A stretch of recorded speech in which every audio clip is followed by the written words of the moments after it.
Hola, ¿cómo les va? Aparecen las noticias en la pantalla de TV Ciudad. Es tiempo de la edición central de MBD Noticias. Más de una hora de información y con Natalia Nogués en la co-conducción. Con rima y todo. ¿Cómo anda, Natalia? Muy bien, acá muerta de frío, te Mucho diré. frío. Pero bien, resistiendo acá en el pleno invierno que estamos viviendo en septiembre. Y transitando las noticias de la mitad de la semana. Sí, transitando ya cerquita de la bajadita. Todavía no, estamos en la cima. Todavía estamos en la cima, pero ya lo veo, ¿eh? Ya Dentro lo de veo. una hora empezamos a deslizarnos, todavía no. Y te llevo de arranque Sí, por discusiones dale. sindicales, previsionales, porque mañana, durante la sesión de la mesa representativa ampliada del PIT-CNT, se votará el texto final de la papeleta con la que se van a juntar firmas para tratar de habilitar un plebiscito sobre aspectos previsionales. Desde el sindicato del BPS, impulsor de esta iniciativa, se entiende que por ejemplo, eliminación de las AFAP, es una de las propuestas contenidas en la papeleta, sería beneficiosa para la mayoría de la población. Sin embargo, la propuesta genera divisiones al interior de la central sindical. AEBU votará en contra del texto acordado en primera instancia debido a cuestionamientos de forma y contenido que incluyen la preocupación de que esta eventual reforma constitucional pueda afectar negativamente al salario mínimo. Este es uno de los temas del miércoles. Repasamos titulares. El senador Frente Amplista José Carlos Maía cuestionó la ley que permite otorgar títulos universitarios a quienes egresan de formación en educación, defendida por el ministro de Educación y Cultura, y señaló que se debe priorizar la creación de una universidad de la educación. FANCAP denunció que el directorio del ente tomó represalias contra trabajadores y trabajadoras por las movilizaciones que realizan contra la asociación con una empresa privada del sector Portland. La Asociación de Educadores en Química del Uruguay alerta por el debilitamiento de la formación en ciencias en general y en química en particular en la educación media a raíz de la transformación educativa. El investigador Eduardo Gudinas afirmó que anunciar el fin de la crisis hídrica es una ilusión y señaló que hubo mala gestión del gobierno. Además, dijo que le preocupa que no haya un plan de emergencia ante una próxima sequía. El ministro de Trabajo y Seguridad Social, Pablo Mieres, afirmó que las cifras de desempleo están en niveles similares a 2017 y destacó la labor del Poder Ejecutivo para generar recuperación laboral. El Ministerio de Trabajo y Seguridad Social presentó el Sistema de Información del Mercado Laboral, que pone a disposición datos del INE, BPS y el Ministerio. La plataforma colabora en la intermediación para conseguir empleo y adoptar políticas de empleo. La Intendencia de Montevideo declaró visitante ilustre al biólogo y psicólogo español Salvador Rueda, referente en temas de urbanismo. Expresó que las ciudades deben ponderar la movilidad humana, la planificación y la participación. 1 de cada 3 personas está de acuerdo en que Marcelo Bielsa sea el director técnico de la selección uruguaya, según la Usina de Percepción Ciudadana. Además, 44% dice que tendrían que estar convocados Suárez y Cavani. Un juez del Supremo Tribunal Federal de Brasil consideró que la encarcelación de Lula da Silva en 2018 fue un montaje y anuló todas las pruebas obtenidas en el marco de la mega operación Lava Jato. La Suprema Corte de Justicia de México despenalizó el aborto a nivel federal, obligando a las instituciones de salud pública a prestar el servicio e impedir que el personal médico y las mujeres puedan ser criminalizadas por practicarlo. Bueno, saludamos a quienes nos están viendo a través de la pantalla de TV Ciudad o por tvciudad.uy y también a quienes nos escuchan a través de Uniradio 107.7 FM o uniradio.edu.uy. Salimos del estudio, Martín. Salimos efectivamente. Cuestiones previsionales hubo en la portada y también las hay en el primer móvil que presentamos en esta jornada a modo de adelanto y con Martín Duarte. ¿Cómo te va, Martín? Martín, Natalia, buenas noches. Sí, se está llevando a cabo en estos momentos aquí en el Salón de Actos cercano del Palacio Legislativo, cercano al Salón de Pasos Perdidos. Nosotros estamos justamente aquí. La presentación del libro Sistema Previsional Único de los doctores Gonzalo Alba y Rodolfo Saldain, con la presencia de distintas autoridades y la del presidente de la República, Luis Lacalle Pou, que está presente en esta actividad. Más allá de eso, en la comisión de Senado que está trabajando justamente el proyecto de rendición de cuentas, hubo bastante actividad también en el día de hoy con la presencia de una delegación del Ministerio de Educación y Cultura con Pablo da Silveira, entre otros asesores. De estos temas estaremos hablando en la jornada de hoy porque bueno, estuvo movidito por aquí. Bien, y hay discrepancias por el efecto de la decisión del sindicato de ANCAP de no hacer horas extras durante la parada técnica de la refinería de La Teja. Habla Manuel Colina, secretario general del sindicato de ANCAP, y el diputado colorado Ope Pasquet. La federación que compone los sindicatos de ANCAP resolvió no hacer horas extras para el cumplimiento de las tareas de mantenimiento que deben cumplirse en la refinería. Y la consecuencia de esto, si se mantiene en todos sus términos, si no hay una rectificación de la decisión, la consecuencia de esto va a ser que ANCAP va a perder por concepto de lucro cesante más de 350 millones de dólares que no tendría por qué perder. El directorio de ANCAP prefiere castigar a los trabajadores, perseguirlos sindicalmente y exponer al ANCAP a una pérdida de 350, 400 millones de dólares antes que sentarse a discutir con los trabajadores.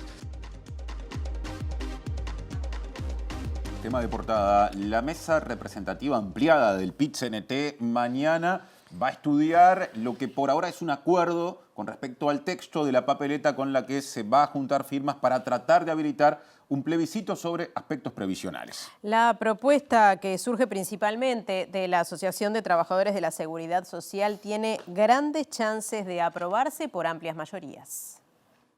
Luego de una serie de 5 reuniones entre los sindicatos que presentaron mociones con la intención de modificar el sistema previsional, se llegó a un texto final con lo que diría la papeleta que sometería a votación popular en caso de llegar a las firmas necesarias.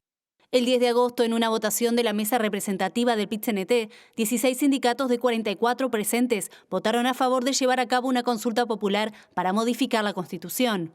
Esta moción fue impulsada principalmente por la Asociación de Trabajadores de la Seguridad Social. Esa propuesta, que ahora tiene una redacción y es apoyada por cerca de 30 sindicatos, algunos que anteriormente habían optado por una reforma legal, será presentada este jueves durante una mesa representativa ampliada y seguramente obtenga el visto bueno de la mayoría. La reforma constitucional, de aprobarse, eliminaría las AFAPs y las cuentas de ahorro individual, equipararía las jubilaciones mínimas y pensiones mínimas al salario mínimo nacional y la jubilación se fijaría a los 60 años de edad con 30 años de servicio continuos o interrumpidos.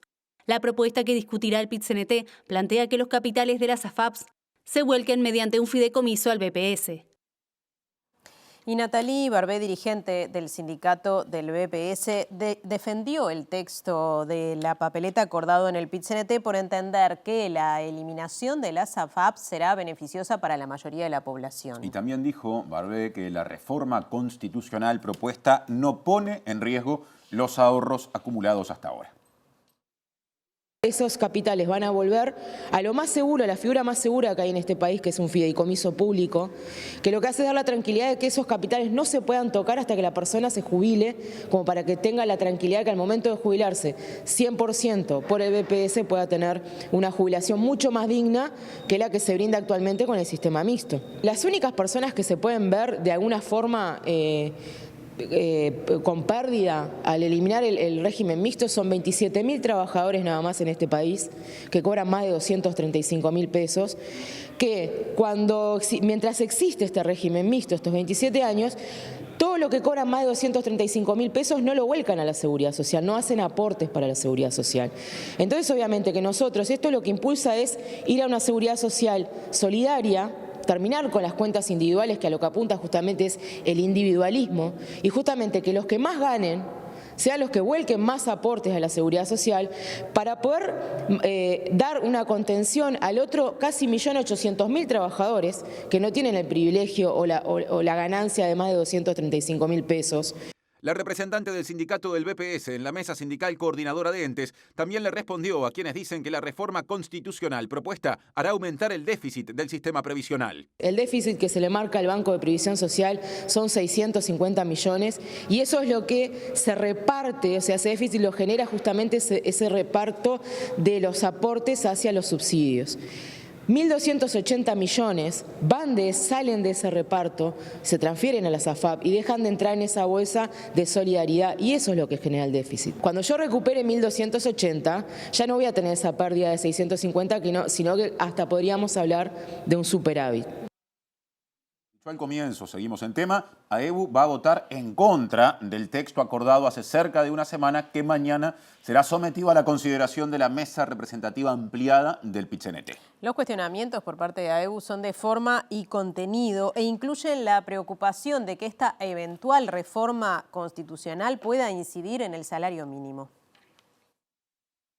Una de las posiciones contrarias a la propuesta de plebiscito es la de la Asociación de Empleados Bancarios del Uruguay. Este jueves, en la mesa representativa ampliada, AEBU votará en contra de la propuesta de redacción de algunos sindicatos. Las razones las expusieron en un documento público en el que expresan cuestionamientos tanto a la forma de aprobación como a los contenidos del plebiscito que será apoyado por una treintena de sindicatos. Según AEBU, el texto elegido pone en manos de futuros gobiernos estímulos importantes para deteriorar las condiciones salariales de los trabajadores y, al mismo tiempo, imponer condiciones jubilatorias peores para importantes sectores de jubilados y justificar nuevas cargas impositivas regresivas.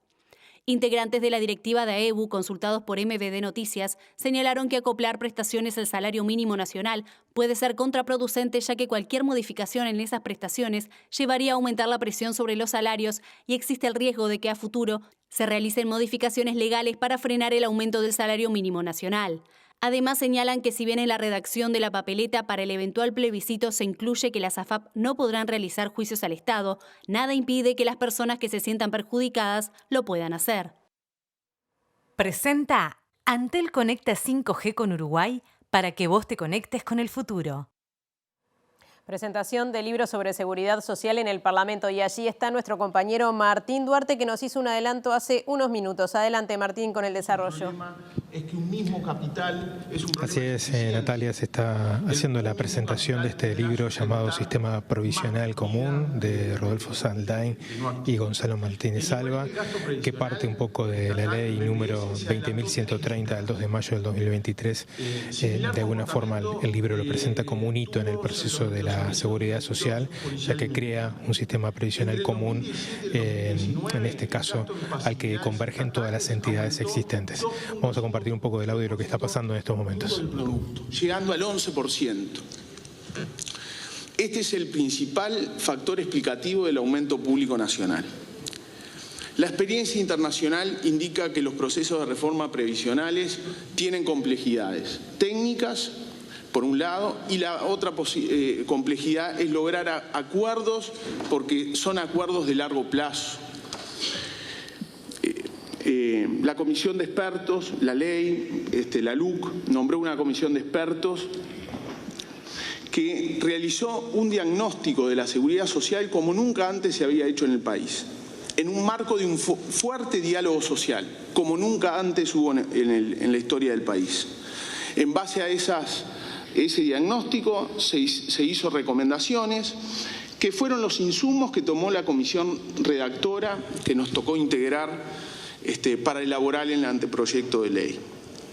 La obra recoge los principales aspectos de este proceso y analiza los contenidos específicos de la ley. Los países con instituciones sólidas prosperan a través de la acumulación. Así lo ha hecho Uruguay históricamente. Presentó Antel Conecta 5G con Uruguay para que vos te conectes con el futuro.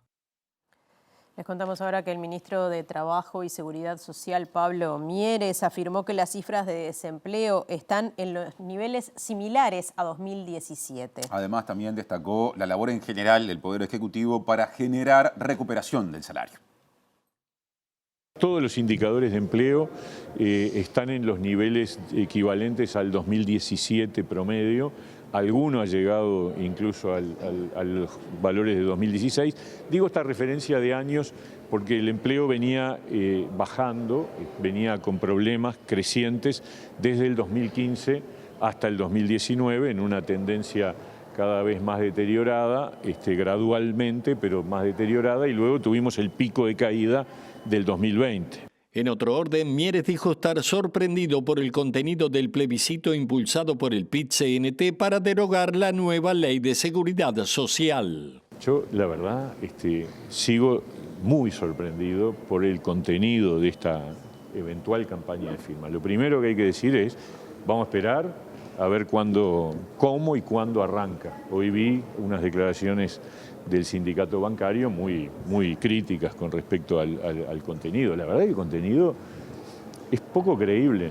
por lo que puede generar de impacto negativo. O sea, va en sentido totalmente contrario al problema que el Uruguay tiene, es decir, agrava el problema. El problema que el Uruguay tiene, como lo tienen en general los países con las características demográficas del Uruguay, es cómo financia sus jubilaciones y pensiones para adelante.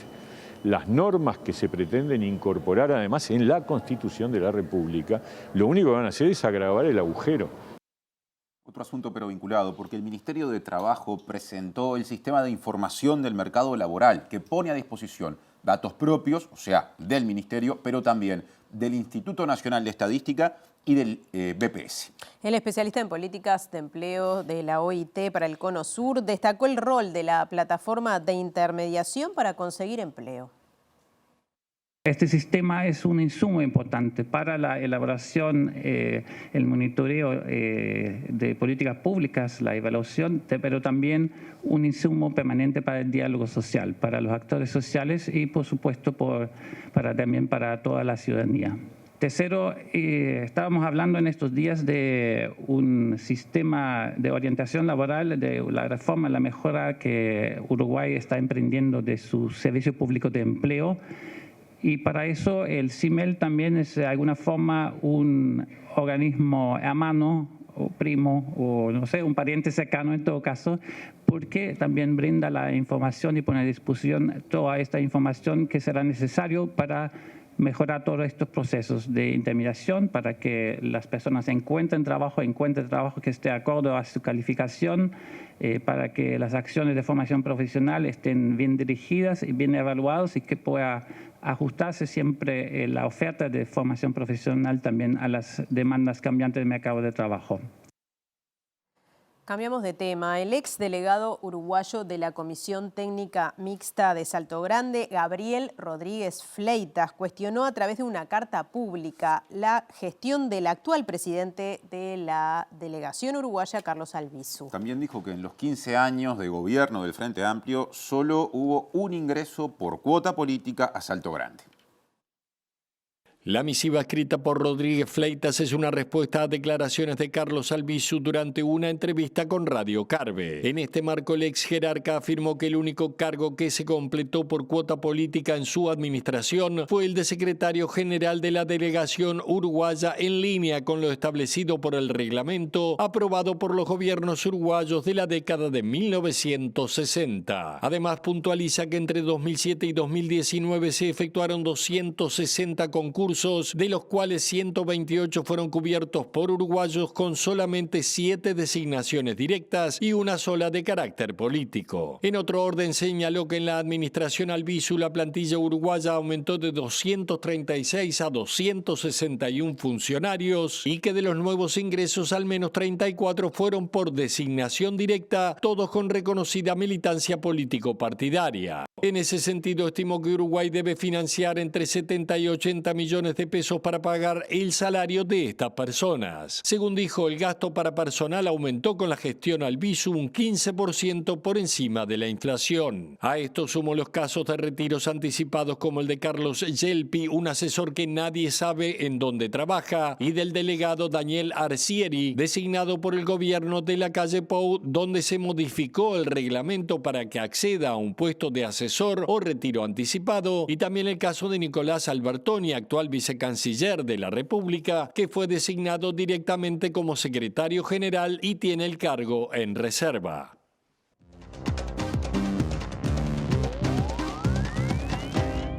Salto Grande, tema que quedó planteado en el tape que recién vieron, que aparte está vinculado con algo que se supo ayer, y es que el Frente Amplio va a interpelar, quizá antes del final de este mes, a la ministra de Economía y Finanzas, Azucena Arbeleche, y al ministro de Relaciones Exteriores, Francisco Bustillo, por este tema. Y para hablar de este tema, en la columna de hoy de Análisis Político recibimos a Eduardo Botinelli. ¿Cómo andas, Eduardo? ¿Qué tal, Martín? ¿Cómo estás? Quedó planteado el asunto.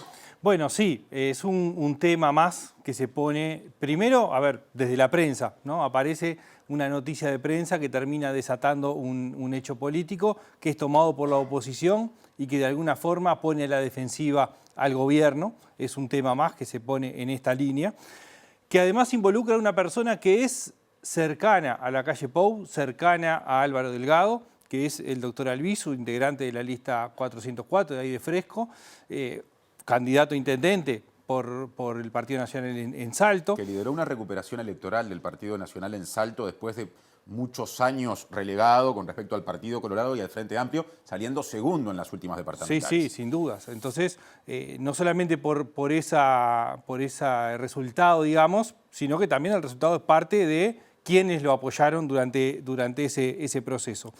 Y también aparece el actual subsecretario de Relaciones Exteriores, que es del Partido Colorado, Nicolás Albertoni, que era secretario general de la Comisión Técnico Mixta de Salto Grande, que luego deja el cargo en reserva cuando asume la subsecretaría de Relaciones Exteriores. Entonces, lo primero es, si bien aparece como un órgano binacional, es de alguien que está cercano al presidente, que involucra a dos partidos políticos, no en términos del resultado, digamos, de lo que suceda o lo que está sucediendo en la discusión, sino en cómo está planteado arriba del escenario. Ahora, cómo esto puede impactar va a depender mucho de lo que vaya sucediendo en estos días. Ya hubo algunas declaraciones del propio presidente de la República que dejan entrever por lo menos no un apoyo total ni conformidad total con lo realizado, sino más de investigar qué es lo que ha sucedido, por más que planteó la confianza personal en el caso de Albizu, ¿no? Sí, por lo menos se expresó cierta ambigüedad en esas declaraciones que dio la calle Pou ayer en Bella Unión. Lo planteaste, es un tema que ya está en el tablero nacional, pero naturalmente vinculado con aspectos políticos locales de Salto. Bueno, este periodo de gobierno de la Comisión Técnica Mixta de Salto Grande comenzó con un conflicto entre el Partido Nacional y el Partido Colorado. Coutinho, de alguna forma, rechazó que se nombrara a Albizu antes de las elecciones departamentales e incluso acusó de alguna forma públicamente al presidente de incidir dentro de las propias elecciones departamentales, porque de alguna forma sentía que las reglas de juego no eran parejas para los distintos candidatos de partidos que integraban la coalición de gobierno a nivel nacional. Hay que recordar esto que decías de que el Partido Nacional termina siendo segundo en la elección departamental de Salto, sacó cerca de 32.000 votos, de los cuales 27.000 fueron a la candidatura de Albizu. Claro. El Frente Amplio sacó 37.000 votos, que termina siendo Andrés Lima elegido intendente, pero que la suma del Partido Nacional y el Partido Colorado fue más que lo que votó el Frente Amplio. De ahí empieza toda una discusión adicional que hemos hablado en algún momento sobre las posibilidades de coalición.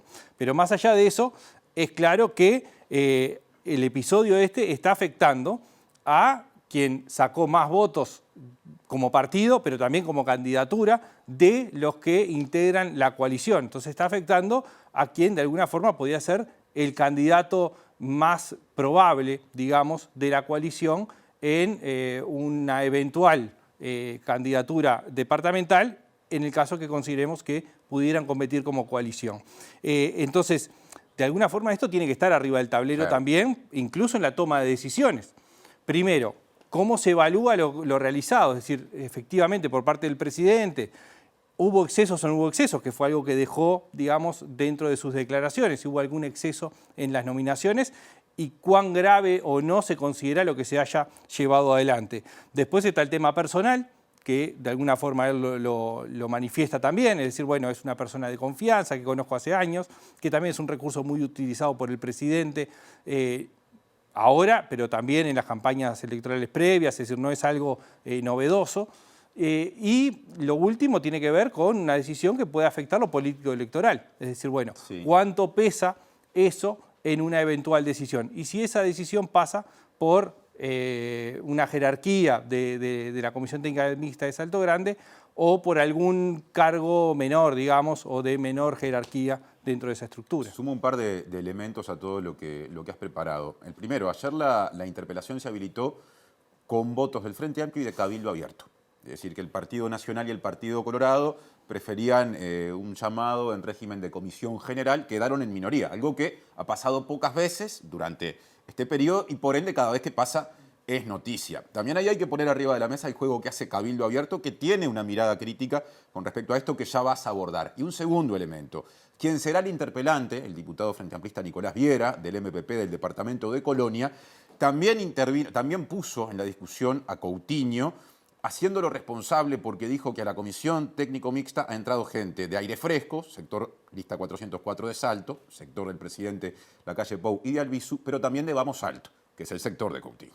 Sí, claro, es que, a ver, de alguna forma, después de pasar ese ruido que yo decía, que Coutinho de alguna forma quejándose de la intervención, después ya estaba acordado previamente que iba a haber un cargo del Partido Colorado y en el caso del Partido Colorado era de Vamos Alto, que responde a Coutinho.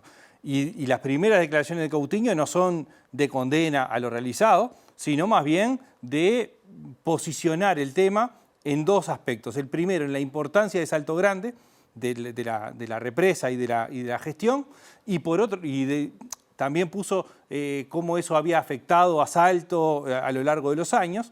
Y el segundo tema está puesto en de alguna forma, cómo es la oposición que aprovecha y posiciona un hecho político sobredimensionado. Y tiene que ver con lo que tú planteabas de ir directo en interpelación y no pasar por un régimen de comisión general.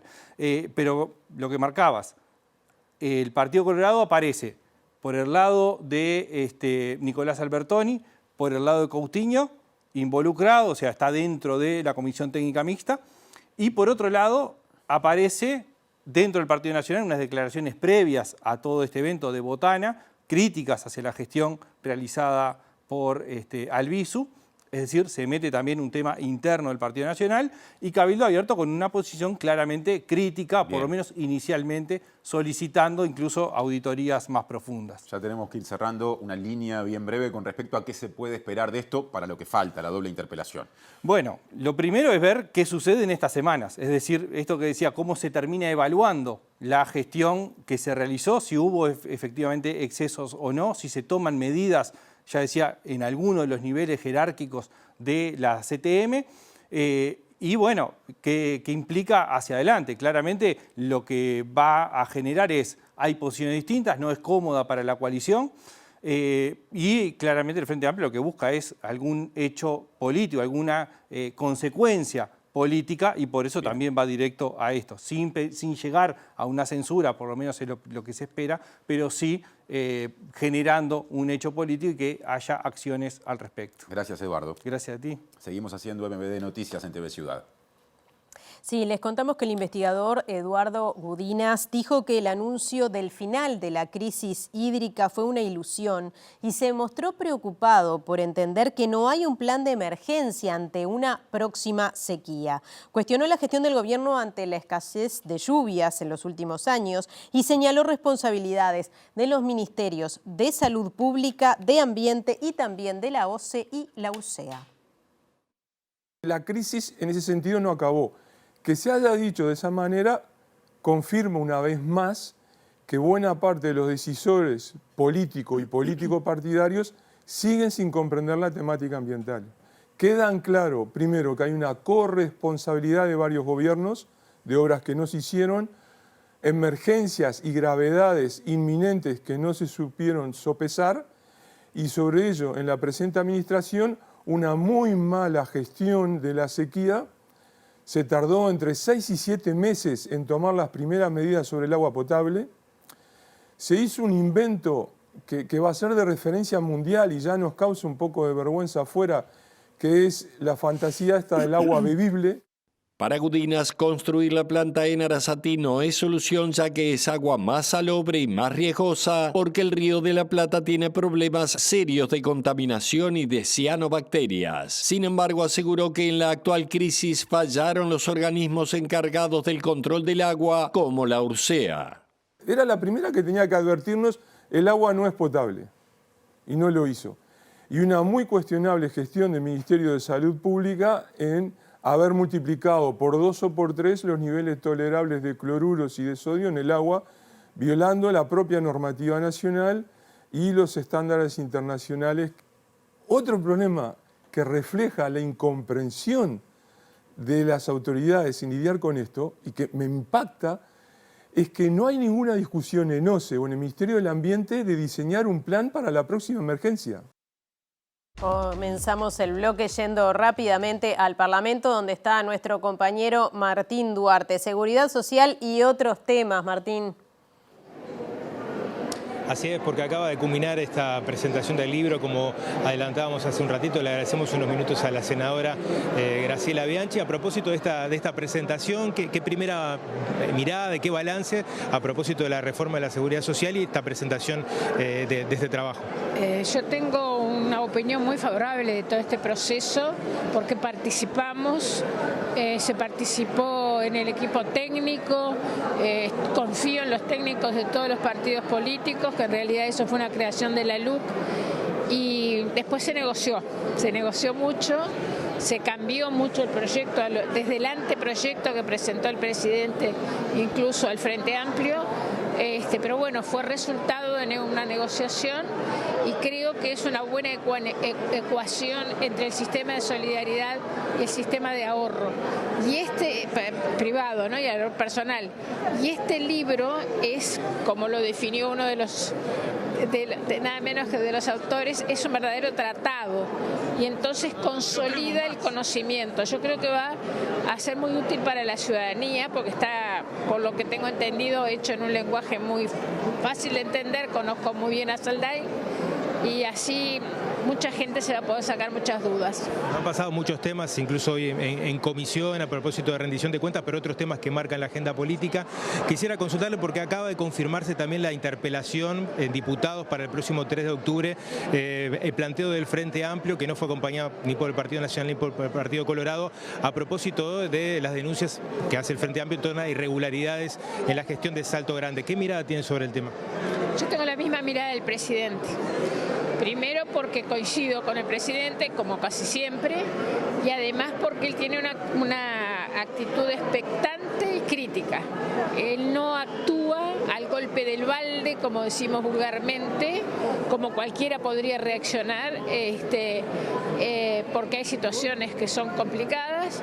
Él está estudiando con los técnicos y, bueno, si tiene que tomar decisiones fuertes las va a tomar, porque ya estamos acostumbrados a lo que hace Luis. No se perdonan las cosas que se hacen mal.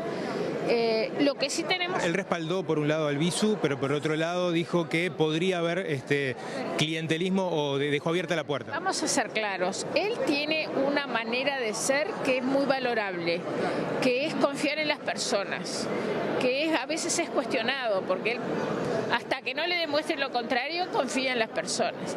Bueno, si él encuentra que hay irregularidades graves, va a actuar y no tengo la menor idea que va a actuar, porque lo conozco muy bien. Así que no voy a emitir opinión sobre el fondo del asunto, porque los equipos técnicos están estudiando y confío en el presidente. Me parece que se están apurando demasiado con interpelaciones, la gente está muy cansada de muchas horas discutiendo y después las mayorías son siempre las que priman. Entonces yo creo que con un espíritu colaborativo, sobre todo en un país donde clientelismo político, entre comillas, porque no sé si acá lo hay, porque no lo estudié a fondo, estoy con el tema del presupuesto, ha sido desgraciadamente algo común en este país durante todos los gobiernos y durante todos los partidos. ¿Eso significa que esté bien? No, está horrible, horrible, pero es de todos. Entonces, cuando es de todos hay que tener la honestidad intelectual de hacer una profunda autocrítica. Yo creo también que está incluida la ciudadanía, y lo digo con todo respeto, porque yo desde que soy legisladora he visto que la propia ciudadanía uruguaya tiene un acostumbramiento al clientelismo político que no es bueno. Así que bueno, yo estoy confiada en el presidente, sé que él va a tomar las medidas que tenga que tomar y siempre le digo a la ciudadanía, a todos, de todos los partidos políticos, calma, porque no nos hace bien este enfrentamiento sistemático entre orientales y bueno, es cuestión de dejar actuar al gobierno que siempre lo hace bien. Senadora, le agradezco mucho este tiempo. Muchísimas gracias a ustedes. Bueno, la palabra de la senadora Graciela Bianchi. Hubo otros temas en la jornada de hoy a propósito de la rendición rendición de cuentas, decíamos, estuvo actuando o recibiendo una delegación del Ministerio de Educación y Cultura, donde fue recibido, entre otros, Pablo da Silveira. Y en este caso, desde el Frente Amplio, Tati Sabini hizo referencia a uno de los temas que estuvo en el tapete en estas últimas horas, a propósito de una investigación periodística sobre uno de los padrones que fue vendido en Punta del Este. De esta forma hacía consideración sobre un pedido de informes que va a realizar el Frente Amplio.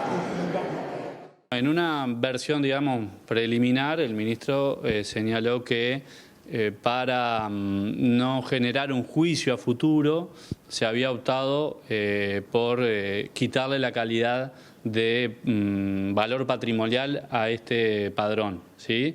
Nosotros, con la información que tenemos, que en el remate se dijo que era patrimonial, el ministro dijo que el comprador no lo sabía.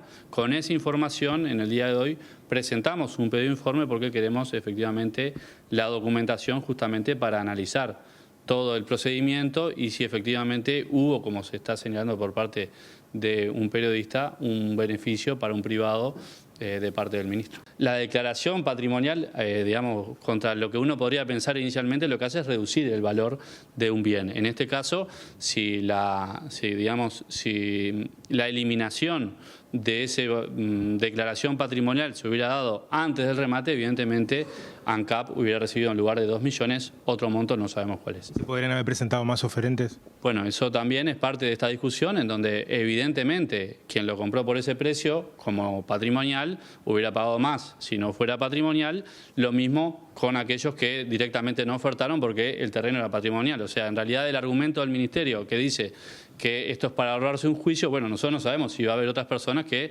se sientan, digamos, perjudicadas porque efectivamente no ofertaron por ese terreno por sus características. Gracias Martín y equipo. Y ahora, con la I incluida, pasamos a otros asuntos que se dieron en el Parlamento, porque recién hablamos de la comparecencia del ministro da Silveira.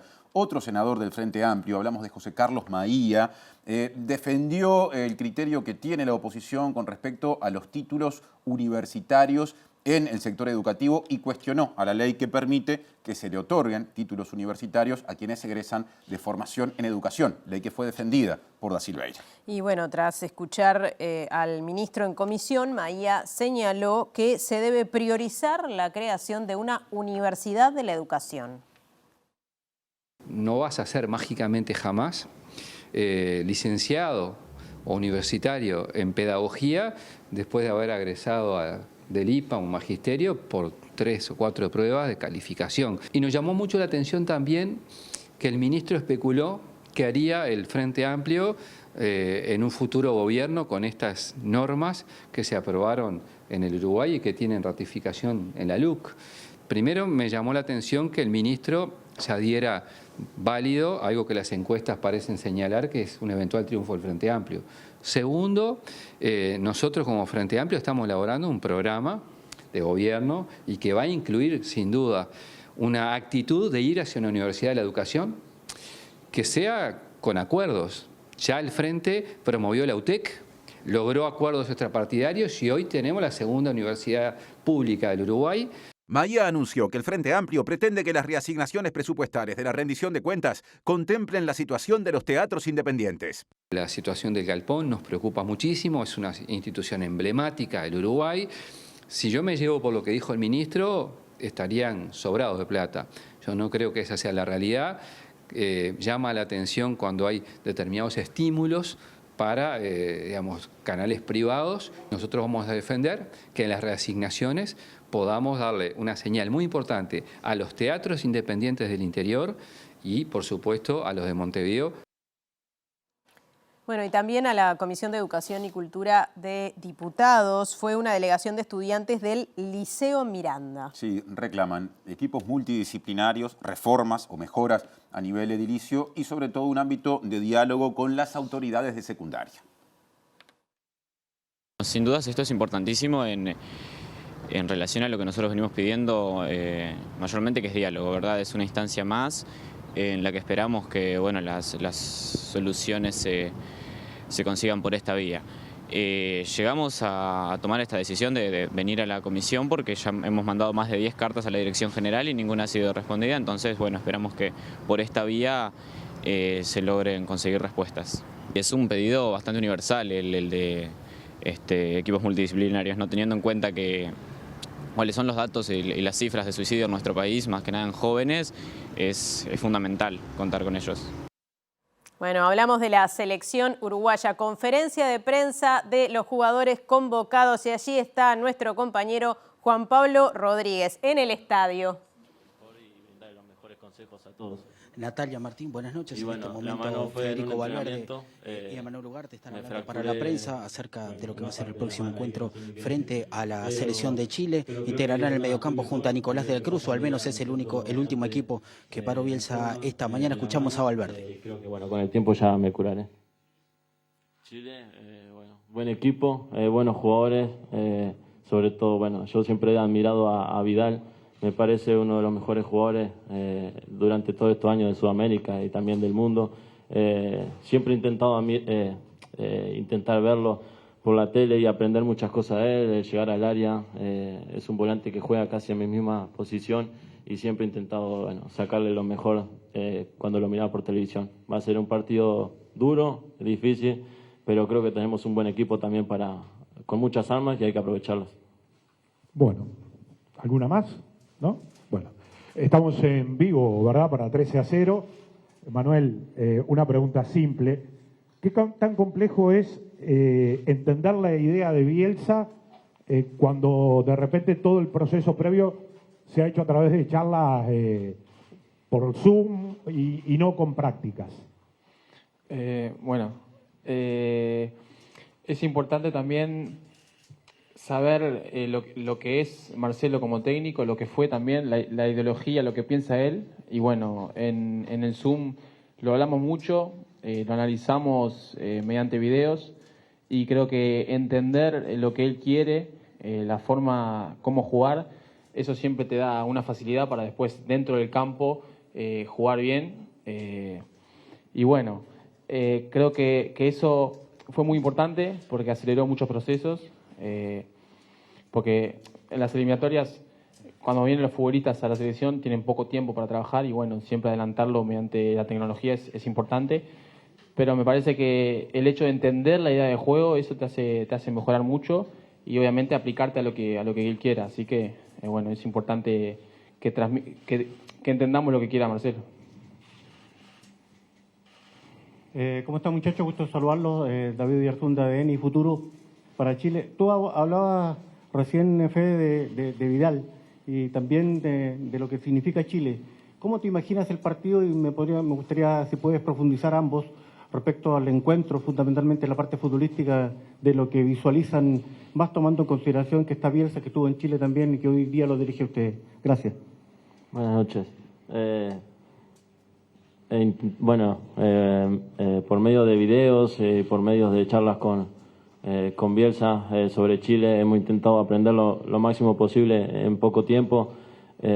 Tienen muy buenos jugadores, sabemos la clase de profesionales que son, han ganado muchas cosas, han logrado bastante cosas durante muchos años para la selección y eso siempre siempre genera un respeto cuando jugás contra ellos. Entonces es como dije hoy, al final nosotros también tenemos un gran equipo. Hemos estado esforzándonos mucho durante estos días en los clubes a medida de videos, de charlas con Bielsa y el cuerpo técnico. Así que, intentar que ese esfuerzo y esa ilusión que tenemos todos que valga la pena. Bien, bueno, y con esta respuesta de Federico Valverde volvemos a estudio y seguimos en tema porque en la columna de hoy de la Usina de Percepción Ciudadana estaremos hablando de esto. Juan Dorrego, bienvenido. Bienvenido. Bueno, muchas gracias, Natalia. Claramente es uno de los temas de esta semana, seguro, que nos tiene palpitante de cara a lo que será el viernes. Sí. En el debut de la selección uruguaya en las eliminatorias para el Mundial de Estados Unidos, Canadá y México del 2026, que además cuenta con la particularidad de que es el debut del equipo dirigido por el argentino Marcelo Bielsa. Y sobre estas cosas fue que, bueno, les estuvimos consultando a quienes integran el panel de la Usina de Percepción Ciudadana. Qué oportuno, porque además lo que se ha hablado de Bielsa en estos días, ¿no? Exacto. A partir de la conferencia de prensa del fin de semana. Y bueno, ¿qué pasa con Bielsa? ¿Qué cree la gente sobre Bielsa? Exacto. Nosotros nos imaginábamos que estas conversaciones se daban en muchos hogares y otros espacios de la vida pública de las y los uruguayos, y por eso decidimos transmitírselo al panel también. Comenzamos por esa consulta. ¿Estamos de acuerdo con que Bielsa sea el DT de la selección uruguaya masculina? Los datos muestran, digamos, comenzamos por la barra de abajo, septiembre del 2023, esta consulta realizada, casi 1 de cada 3 está muy de acuerdo con que Bielsa sea quien dirija la selección. Por el contrario, un poco menos, 20%, está algo en desacuerdo, es decir, muy en desacuerdo o en desacuerdo con que sea el argentino el seleccionador nacional. Hay un 31% de personas que no está ni de acuerdo ni en desacuerdo. Les imagino expectantes con lo que pasará, un poco más, bueno, que los resultados hablen. Y hay un 18% que planteó, bueno, no saber o no querer contestar sobre esta consulta. Es bastante. Sí, es cierto, es un número. En relación a otras preguntas que normalmente hacemos, el no sabe, no contesta, en este caso, que es un 18%, es una cifra elevada. Lo otro para compartir es, ya habíamos consultado sobre esto cuando Bielsa había sido confirmado en el cargo en abril, y los datos son más o menos similares. Es decir, tras la evaluación de los partidos amistosos donde Marcelo Bielsa dirigió a la selección, la opinión de las y los uruguayos permanece incambiada a la espera de cómo son los resultados de su debut, me imagino. Bien. Y también se consultó si la gente estaba de acuerdo con los jugadores convocados, que ese también fue un gran tema de polémica en estos días. Exacto. Ha sido un tema de varias conversaciones. Pasemos a la próxima placa, donde hacemos foco en la pregunta general sobre el listado de convocados para esta fecha de eliminatorias. Tenemos que el 23% está muy de acuerdo con quienes fueron seleccionados en este caso, y por el contrario, 1 de cada 10 aparece con cierto grado de desacuerdo, es decir, muy en desacuerdo o algo en desacuerdo. Nuevamente, tenemos 1/3 de las opiniones que dicen estar ni de acuerdo ni en desacuerdo. También esperando a ver qué pasa. Esperando a ver qué pasa. Y eso sí, es un porcentaje elevado de personas que no respondieron, prefirieron no responder, o bueno, mantenerse como al margen de esta consulta, digamos. Seguramente igual que los que no están ni de acuerdo. Sí, creo que ahí, en ese caso, estaríamos hablando de 2 de cada 3 personas que están un poco esperando cómo le va a Uruguay en este debut y en las fechas posteriores, por supuesto. ¿Y qué dice la ciudadanía sobre Suárez y Cavani? Era la pregunta inevitable, digamos. Pasamos a la tercera placa, donde ahí sí recogimos estos datos. Nati, comenzamos compartiendo que el 44% de las opiniones creen que sí, que Suárez y Cavani deben ser convocados a la selección uruguaya. En el caso de Suárez, si sumamos la barra de 44% más el 11% que dijo que sí, Suárez debe ser convocado, estamos en un 55% de las opiniones que creen que el salteño hoy en Gremio de Porto Alegre debe ser convocado. Para el caso de Cavani, sumando las dos barras, nuevamente la de 44 con la del 6%, la mitad de la ciudadanía de las opiniones manifestó que Cavani tiene que ser parte del plantel celeste. 1 de cada 4 cree que no. Que ni Suárez ni Cavani tienen que ser convocados. Bueno, si te parece, pasamos a la última placa para cerrar, que es un poco la pregunta general. ¿Cómo pensamos que le va a ir a nuestra selección en estas eliminatorias? Y ahí tenemos, bueno, se ven opiniones muy positivas al respecto, ¿verdad? Donde más de 7 de cada 10 creen que clasificará al Mundial, ¿verdad? Tenemos un 16% que son optimistas, que creen que clasificará holgadamente, y luego, bueno, donde nos encontramos la mayoría, creo, 56%. En el último suspiro. Exactamente, con lo justo. De todas formas, hay 1 de cada 10 que trajo las pálidas, digamos, y cree que Uruguay no clasificará a este Mundial que ofrece mayor número de plazas para Sudamérica. Así que, bueno, esperemos el debut del viernes y luego analizaremos también estas opiniones a la luz de los resultados. Iremos viendo, ahí está, cómo va, se van manifestando, cómo vamos viendo la selección en estas eliminatorias y qué va diciendo la gente. A ver si se evalúa el proceso o cada resultado. Exactamente. Bueno, Nati, un gusto. Nos veremos la semana que viene, Juani. luego de que Uruguay ya haya jugado 2 partidos. Ahí ya tendremos algunos resultados. Exacto. Nos vemos. Hasta la semana que viene, Hasta la Juani. semana que viene. Gracias. Bueno, ya sigue Martín con más información. Gracias. Y cambiando de tema, porque la diputada colorada Nidia Reich le pidió una reunión al presidente Luis Lacalle Pou por entender que faltan controles de ingreso de mercaderías al país en la frontera con Argentina. Entiende, o dice la diputada, que llegan vehículos desde el país vecino con mercaderías que terminan haciendo que haya competencia desleal con el comercio legalmente instalado del lado uruguayo. Esto inicialmente era algo que preocupaba a los departamentos que tenían contacto con las cabeceras de los puentes. Esto ya ha trascendido. Esto ya tiene una incidencia a nivel del comercio de todo el país. Ya no es solo el litoral con la República Argentina. Entonces digo, creo que llegó el momento de tomar medidas porque realmente hay muchos comerciantes que se le está complicando y que va a empezar a tomar medidas porque nadie se funde sin hacer nada y ahí yo tengo temor también de que afecte el desempleo y que muchos comerciantes manden a seguro de paros y que otro baje el número de su plantilla. Bien, y les contamos que la Intendencia de Montevideo realizó una serie de recomendaciones ante casos de influenza aviar en lobos y leones marinos en las costas de Montevideo tras la aparición de influenza altamente patógena en un ejemplar de león marino en la playa del Cerro de Montevideo. En el comunicado se subraya que la principal barrera sanitaria para la población y los animales domésticos son las medidas que adopte la ciudadanía.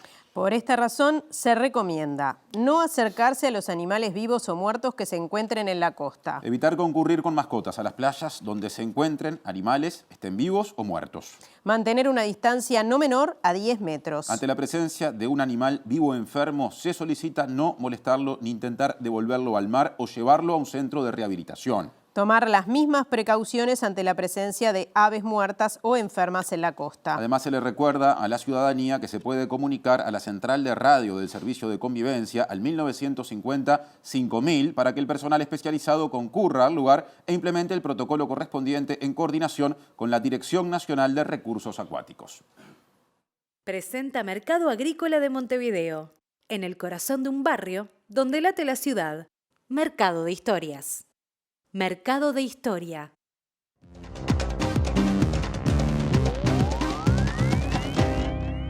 ¿Qué tal? Buenas noches. Abrimos nuestro capítulo internacional en Brasil. Hay mucha información que proviene de ese país. La primera tiene que ver con la decisión de un juez del Supremo Tribunal Federal de anular todas las pruebas que en su momento había presentado Odebrecht en el caso Lava Jato contra el presidente Lula da Silva. Este juez dijo que lo que se hizo fue un montaje para lograr un objetivo de sacar a Lula del medio y acceder al poder en Brasil.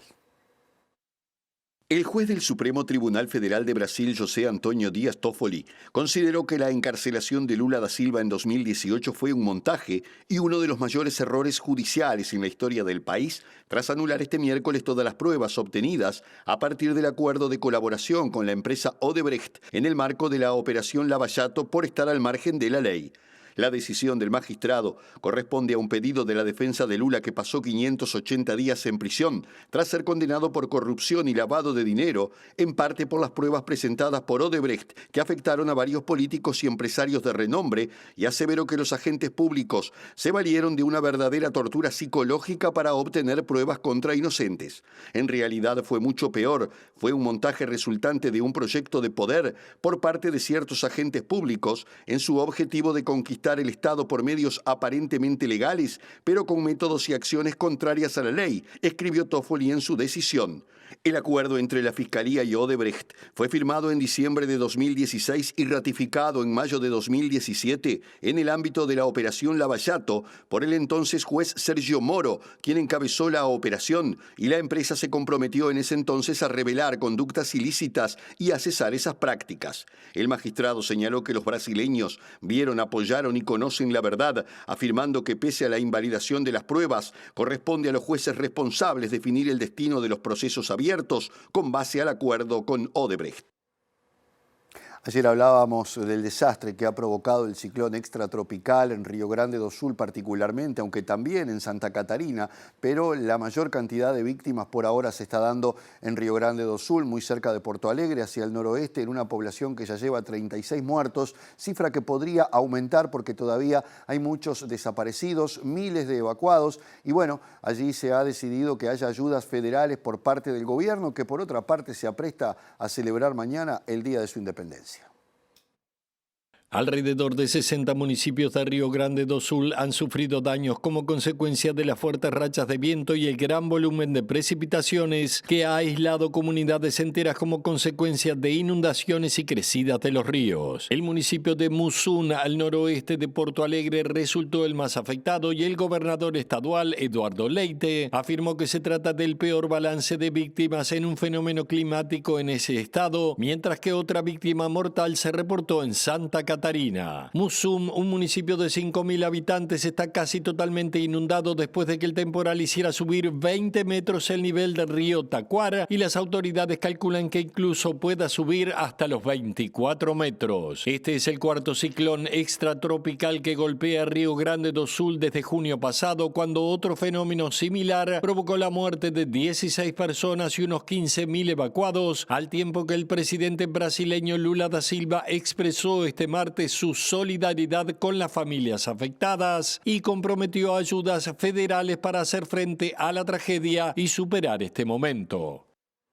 Después de una lucha muy larga, la Suprema Corte de Justicia decidió en México despenalizar el aborto, algo que ya se llevaba a la práctica en 12 estados, pero que todavía no tenía nivel federal. Esto determina que ni los médicos que lo practiquen, ni las mujeres que se lo practiquen serán criminalizadas y por otra parte obliga a las instituciones públicas a practicarlo sin ningún tipo de contratiempos. Esta es una situación histórica en México, un país donde las mujeres han dado una lucha muy grande por este derecho, pero que ha tenido también marchas y contramarchas que por ahora parecen haber quedado atrás con esta decisión de la Suprema Corte.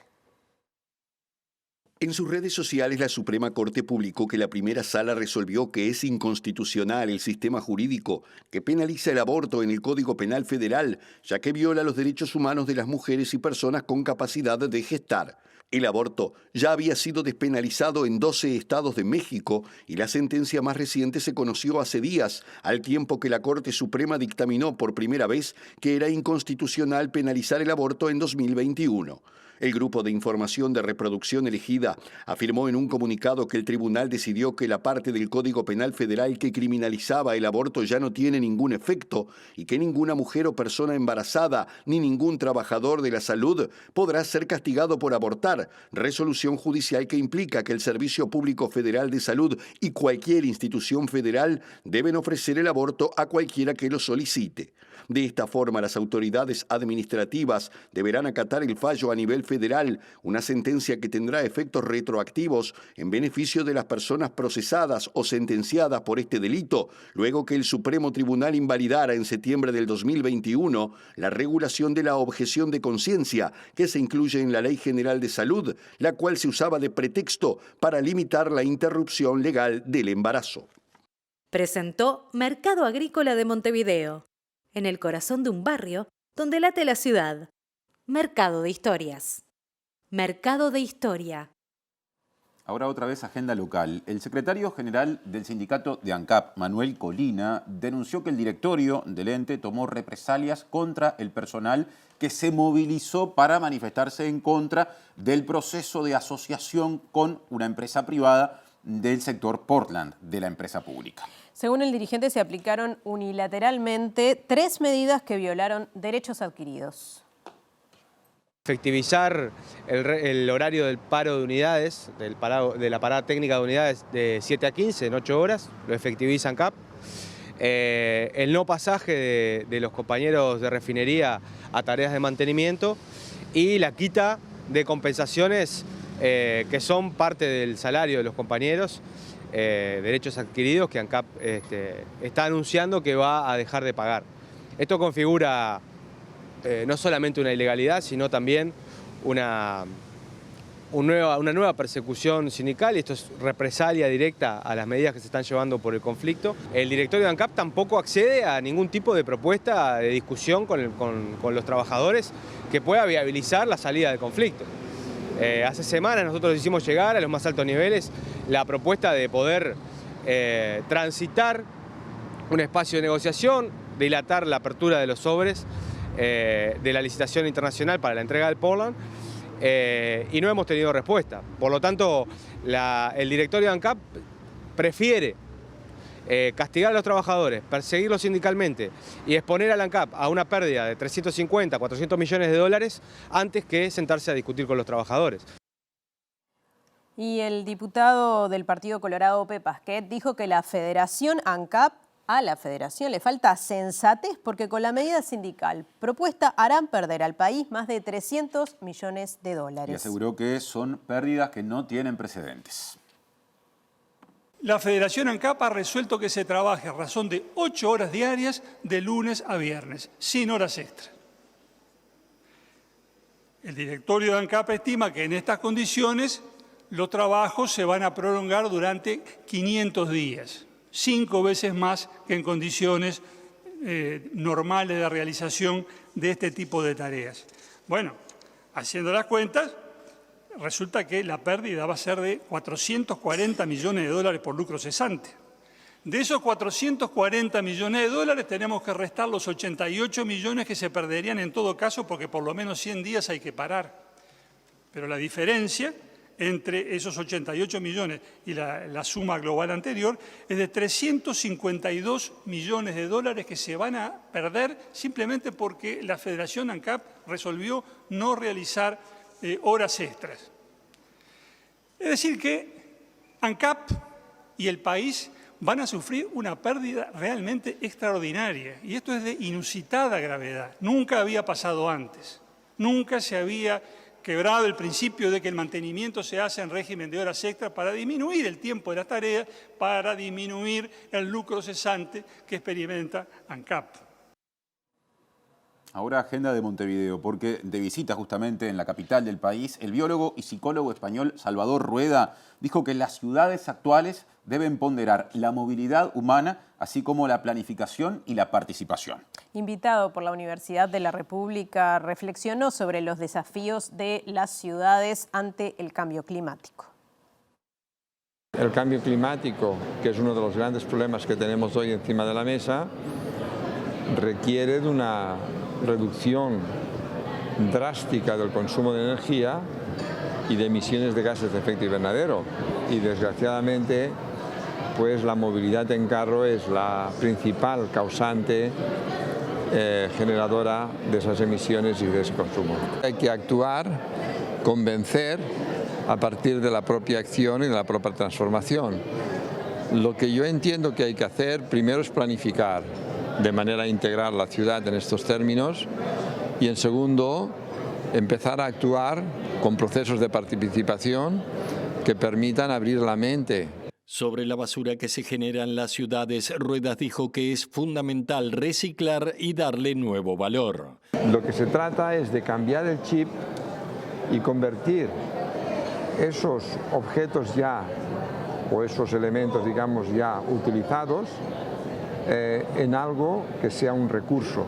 Es decir, darles nueva vida, reciclándolos, reutilizándolos, etc. Para eso necesitamos de modelos de gestión que permitan diferenciar bien las distintas fracciones residuales. Rueda se encuentra en Montevideo con motivo del primer foro de sustentabilidad que organiza la Facultad de Arquitectura, Diseño y Urbanismo de la Universidad de la República. Recibió este miércoles la distinción de visitante ilustre. Es experto en ecología urbana y ha trabajado en la transformación de las ciudades en entornos más sostenibles, habitables y conectados con la naturaleza. Bueno, y Rueda fue declarado visitante ilustre. Y la intendenta de Montevideo, Carolina Cose, dijo que Montevideo está encontrando su lugar ante algunos de los problemas mencionados por el especialista catalán. Un compromiso que hemos tomado de aumentar un 50% el arbolado de la ciudad, o sea, agregarle 150.000 árboles más en el promedio en unos 10 años, plan que ya empezamos este año y que va a tener algunos hitos importantes durante septiembre y que estamos llevando adelante, y algunas intervenciones, creo que se dice táctico, algunas intervenciones que vamos a ir mostrando en algunos barrios, ¿verdad? Estamos encontrando nuestro camino y creo que esa es la clave. Cada ciudad, igual que cada país es un mundo, cada ciudad lo es, y creo que lo que importante es coincidir en que la ciudad, al tener las mayores concentraciones de población en el mundo, es donde está la esperanza de que algunas cuestiones en el mundo puedan cambiar. Y ahora casi despedida con pronóstico del tiempo que viene con advertencia previa. Sí, viene con un informe especial de Inumet que dice que a partir de esta noche y durante toda la jornada de mañana se esperan tormentas fuertes acompañadas por lluvias copiosas en el noroeste, noreste y este del país. Y atención, porque también se prevé que a partir de la mañana del día jueves 7, o sea, de mañana, un incremento gradual del viento se presente con rachas fuertes que afectarán principalmente a las zonas costeras del este del territorio nacional. Bien, vamos a repasar ahora algunos otros detalles para los próximos 3 días del pronóstico de Inumet para la zona metropolitana. Mañana, bueno, como decíamos, va a estar complejo, sobre todo por los vientos, aunque también se espera que haya lluvia, sobre todo en la mañana. 10 grados la mínima, 16 la máxima. Viernes 8 de septiembre, pasado mañana, mejorando, podríamos decir, porque no se pronostican lluvias para Montevideo y cercanías, siendo la mínima prevista de 9 grados y la máxima de 15. Y mejora el sábado, que va a estar algo nuboso y aumenta la temperatura, 8 grados la mínima, 18 la máxima. Llega al final la edición central de hoy de MBD Noticias. No se vayan, que ya llega Lado B. Gracias por estar, como siempre, que pasen bien. Hasta mañana. El senador Frente Amplista José Carlos Maía cuestionó la ley que permite otorgar títulos universitarios a quienes egresan de formación en educación, defendida por el ministro de Educación y Cultura, y señaló que se debe priorizar la creación de una universidad de la educación. FANCAP denunció que el directorio del ente tomó represalias contra trabajadores y trabajadoras por las movilizaciones que realizan contra la asociación con una empresa privada del sector Portland. La Asociación de Educadores en Química del Uruguay alerta por el debilitamiento de la formación en ciencias en general y en química en particular en la educación media a raíz de la transformación educativa. El investigador Eduardo Gudinas afirmó que anunciar el fin de la crisis hídrica es una ilusión y señaló que hubo mala gestión del gobierno. Además, dijo que le preocupa que no haya un plan de emergencia ante una próxima sequía.